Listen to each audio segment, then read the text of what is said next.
दोस्तों चंद रोज पहले कुछ मुसाफिर टाइटैनिक देखने के लिए सफर पर रवाना हुए। इनमें 2 पाकिस्तानी भी शामिल थे, जो कि एंग्रो कारपोरेशन के वाइस चेयरमैन 48 साल शहजादा दाऊद और इनके 19 साल बेटे सुलेमान दाऊद हैं।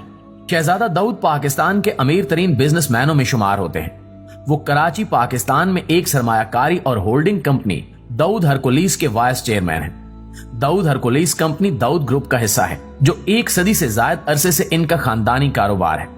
टाइटैनिक तक सफर करने के लिए आबदोज के टिकट की कीमत $2,50,000 है, यानी कि तकरीबन 7 करोड़ पाकिस्तानी रुपए। अब पाकिस्तानी बाप बेटे ने इस सफर के लिए तकरीबन 15 करोड़ रुपए लगा दिए। इससे इनके माली हालात और कारोबारी कामयाबी का अंदाजा लगाया जा सकता है। टाइटैनिक देखने के लिए इन्होंने टाइटन नामी सबमरीन के टिकट खरीदे। ये आबदोज 22 फुट लंबी है और इसकी ज्यादा से ज्यादा कैपेसिटी सिर्फ 5 लोगों की है। एक वक्त में ये सिर्फ 5 लोगों को ही लेकर जा सकती है, यानी कि 1 पायलट और 4 मुसाफिर। ये किसी कैप्सूल की साख्त की एक छोटी आबदोज है, जिसको जहाज के जरिए पानी के अंदर भेजा जाता है। सबमरीन की मालिक कंपनी ओशियन गेट है। पोलर प्रिंस नामी बहरी जहाज के जरिए इस आबदोज को लॉन्च किया जाता है, यानी पानी की गहराई में भेजा जाता है। ये सबमरीन 13,000 फुट तक की गहराई तक सफर कर सकती है। आज इस पर पूरी दुनिया की नजरें हैं कि इसका क्या बनेगा। इस सबमरीन टाइटन का सफर अतवार को शुरू हुआ। प्लान के मुताबिक ये सफर 10 से 11 घंटे बाद खत्म हो जाना था और इस आबदोज को टाइटैनिक के खंडरात देखने के बाद वापस सतह समंदर पर आ जाना था। आबदोज को टाइटैनिक तक पहुंचने के लिए 2 घंटे लगते, मगर वहां तक पहुंचने से 15 मिनट पहले सिग्नल दिया गया कि यहाँ कोई मसला है। समंदर के अंदर जाने के 1 घंटा 45 मिनट बाद इसका राब्ता अपने जहाज से खत्म हो गया और तब से इसकी तलाश जारी है। बुध के रोज पेश की जाने वाली रिपोर्ट के मुताबिक इस आबदोज में सिर्फ कुछ ही घंटे की ऑक्सीजन बाकी रह गई थी और इन इतलात के मुताबिक आज जुमेरात को 4 बजे तक वो ऑक्सीजन सप्लाई खत्म हो जाना थी। इस आबदोज से राब्ता खत्म हो चुका है और अब अंदाजे के मुताबिक माहिरीन रिपोर्ट्स पेश कर रहे हैं कि कितनी ऑक्सीजन बाकी होगी। बहुत परेशान कुन सूरत हाल बन चुकी है। एक तो ये अंदाजे के मुताबिक ना सिर्फ ऑक्सीजन की सप्लाई खत्म हो चुकी है, बल्कि अगर हम उम्मीद रखें कि ऑक्सीजन अभी बाकी होगी, तब भी मुमकिन है कि ये सब मुसाफिर ऐसी जगह पर फंसे हुए हों जहां मुकम्मल अंधेरा है और इस सूरत हाल में इनको पैनिक अटैक्स भी हो सकते हैं। यानी कि ऐसी सूरत हाल में शदीद खौफ के बायस इंसान को दौरे पड़ने लगते हैं। इन अटैक्स की वजह से जिस्म ज्यादा ऑक्सीजन इस्तेमाल करता है और एक मसला यह है कि जिस गहराई पर यह आबदोज सफर करने के लिए गई थी, इस गहराई पर समंदर की तह में बहुत ज्यादा ठंड होती है। इस तरह की जगह पर मुसलसल रहने से लोगों को हाइपोथर्मिया की बीमारी हो सकती है, यानी कि शदीद ठंड की वजह से इनका जिस्म गलने लगता है। शदीद सर्दी की वजह से ऐन मुमकिन है कि वो लोग हाइपोथर्मिया का शिकार हो गए हों।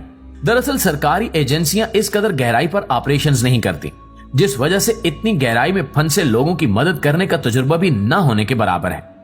दुनिया में सिर्फ चंद लोगों ने ही इतनी गहराई तक सफर किया है। अगर आबदोज सलामत रहती है तो मुसाफिरों के बचने का इम्कान होता है, लेकिन अगर किसी वजह से आबदोज को कोई नुकसान पहुंचता है तो समंदर के शदीद दबाव की वजह से मुसाफिरों के बचने का कोई इम्कान नहीं होता।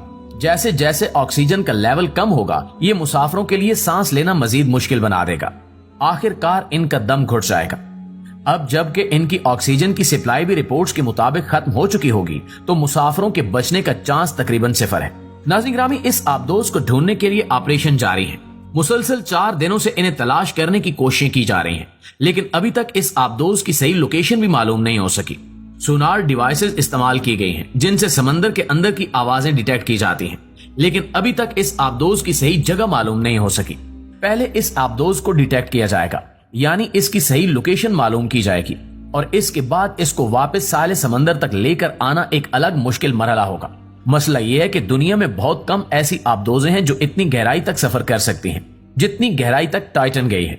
अब इसको रेस्क्यू करने के लिए ऐसी ही आबदोज चाहिए जो कि इतनी गहराई तक जा सके, लेकिन चूंकि इनकी तादाद बहुत कम है, इसलिए इसे तलाश करने में परेशानी का सामना करना पड़ रहा है। और अगर इसकी सही लोकेशन पता कर भी ली जाए तो ऐसा सामान लाना पड़ेगा जो कि समंदर के अंदर भेजा जाए और वो इस आबदोज को जंजीरों के जरिए वापस निकाल सके।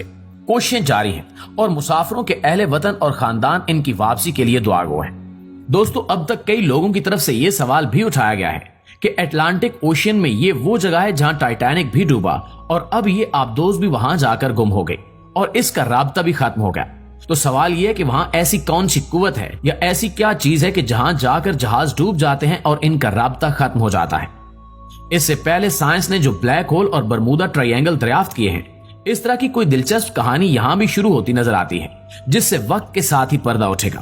اس آبدوز میں پاکستانی شہریوں کے علاوہ جو لوگ موجود ہیں، ان میں برطانوی تاجر ہمیش ہارڈنگ، فرانسیسی ایکسپلورر پال ہنری اور اس جہاز کو چلانے والی کمپنی اوشین گیٹ کے سی او اسٹاکٹن رش بھی شامل ہیں۔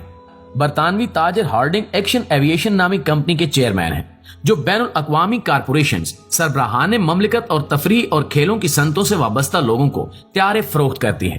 فرانسیسی ایکسپلورر پال ہنری کو ٹائٹینک کے ماہر کے طور پر جانا جاتا ہے۔ انہوں نے جہاز کے ملبے کی جگہ تک 6 مہمات کی قیادت کی ہے اور انہیں ٹائٹینک کا عظیم ایکسپلورر بھی کہا جاتا ہے۔ اسٹاکٹن رش اوشین گیٹ کے سی او لاپتہ ٹائٹن مہم کے پائلٹ ہیں۔ دوستو، اس موقع پر جب کہ ٹائٹن کی تلاش جاری ہے، ایک رئیس نامی شخص کی طرف سے ٹائٹن کے سفر کے بارے میں رائے سامنے آئی ہے۔ وہ پہلے 4 بار ٹائٹن سب میرین میں سفر کر چکا ہے۔ اس کا کہنا تھا کہ ہر دفعہ آبدوز کا رابطہ جہاز سے ختم ہو جاتا تھا اور ہر دفعہ لگتا تھا کہ جیسے یہ بہت خطرناک چیز ہے۔